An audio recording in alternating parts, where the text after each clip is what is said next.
बच्चों, मैं हूं पूजा मेहता और मेरे YouTube चैनल स्टडीनेटिक में आप सभी स्टूडेंट्स का वेलकम है। बच्चों, यहां पर आज मैं क्लास 11 की अकाउंटिंग पढ़ाने वाली हूं, जिसका चैप्टर 8 जनरल्स के एक्सरसाइज के क्वेश्चंस में आपको करा रही हूं TS ग्रेवाल की बुक से।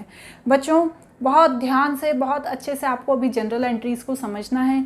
अभी तक हम कुछ क्वेश्चंस कर चुके हैं। आज जो मैं क्वेश्चन बताने वाली हूँ वो है बैड डेब्ट से रिलेटेड। क्या होता है बैड डेब्ट्स, पहले हम उसको समझ लेते हैं, क्योंकि यदि हम डायरेक्ट क्वेश्चन कर लेंगे तो हमें कुछ समझ में ही नहीं आएगा। तो सबसे पहले मैं आपको बताऊंगी कि बैड डेब्ट्स होता क्या है। देखिए, क्या होता है, कभी कभी हम कोई सामान उधार बेच देते हैं। ठीक है, हमने सामान उधार बेचा, उसने बोला कि भैया हम वो आपको बाद में पैसा देंगे, तो अब वो बाद में पैसा दे नहीं पाया, या उसने थोड़ा पैसा दिया और थोड़ा पैसा नहीं दे पाया। उसने बोला यार मेरे पास तो इतना ही है, इतना ही मैं दे सकता हूँ, अब मेरी हैसियत ही नहीं है, मैं दूंगा ही नहीं, मैं दे ही नहीं पाऊँगा। तो भैया ये तो अपना तो नुकसान हो गया ना, पर उसको तो जनरल एंट्रीज़ में हमें शो करना पड़ेगा ना। तो हम क्या करेंगे बच्चों, उसको शो करने के लिए हम इस तरह से एंट्री करेंगे। यदि कोई चीज़, सामान, पैसा डूब जाता है और हमें नहीं मिलता है तो हम उसके लिए एंट्री करेंगे bad debts account debit to debtors account. Debtors कौन, जिससे हमें लेना था, वो बैड डेब्ट्स मतलब हमने वो पैसा पूरा ही डूब गया। इस एंट्री का यूज़ तब करेंगे जब पैसा पूरा डूब जाए। लेकिन यदि थोड़ा पैसा मिल रहा है और थोड़ा डूब रहा है तो हम कौन सी एंट्री का यूज़ करेंगे, cash account debit bad debts account debit to debtors account. मतलब जितना कैश मिला थोड़ा उसको लिख दिया, जितना डूब गया जो नहीं मिल रहा वो नहीं मिलेगा उसको लिख दिया, और टू डेटर्स जिससे हमें लेना था, देने वाला हो गया ना, डेटर्स मतलब देनदार, वो हमें देता है तो देने वाले का यहाँ नाम लिख देंगे। जैसे वो कोई भी हो सकता है, आपके क्वेश्चन में नाम मेंशन होगा, मोहन, सोहन, जो भी है उसका नाम मेंशन होगा। ये तो स्थिति हो गई किसकी, बैड डेब्ट्स की हो गई। अब नेक्स्ट एक और चीज आती है, वो होती है बैड डेब्ट्स रिकवर। क्या होता है बच्चों, उसने उस समय तो बोल दिया कि नहीं दे पाएंगे, लेकिन बाद में हमने वो रिकवर कर लिया। तो हम क्या करेंगे, जब वो रिकवर होगा तो उसके लिए हम एंट्री करेंगे कैश अकाउंट डेबिट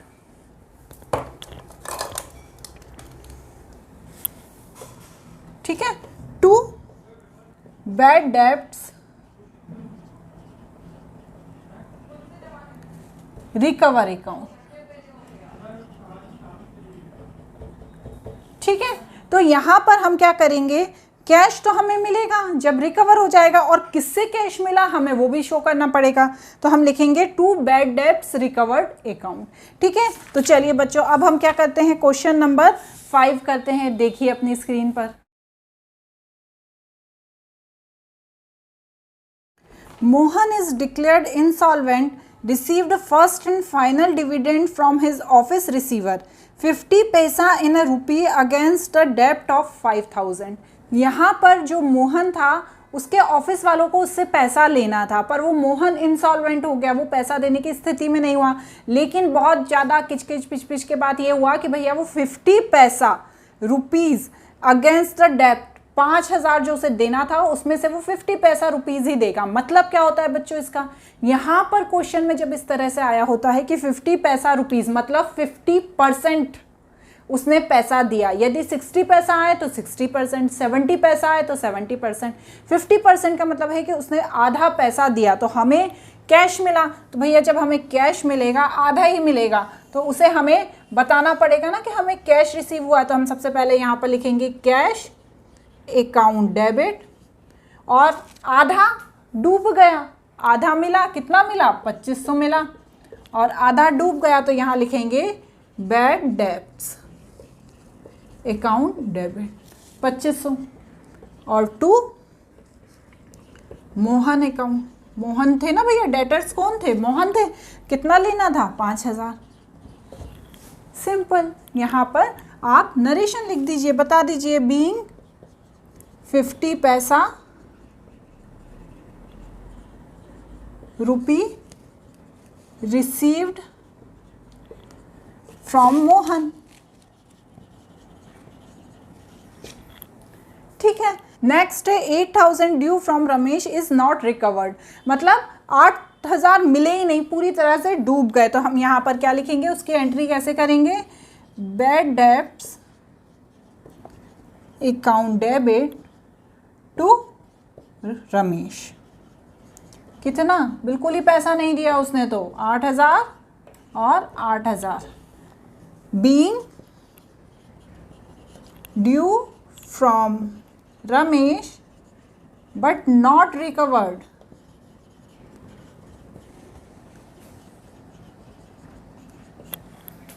अब नेक्स्ट ट्रांजेक्शन क्या है, Shyam who on 15,000 became insolvent and 50% is received from his estate. मतलब जो श्याम है उससे लेने थे पैसे 15,000, लेकिन उसने क्या बोला, भैया मैं तो 50% ही दूंगा।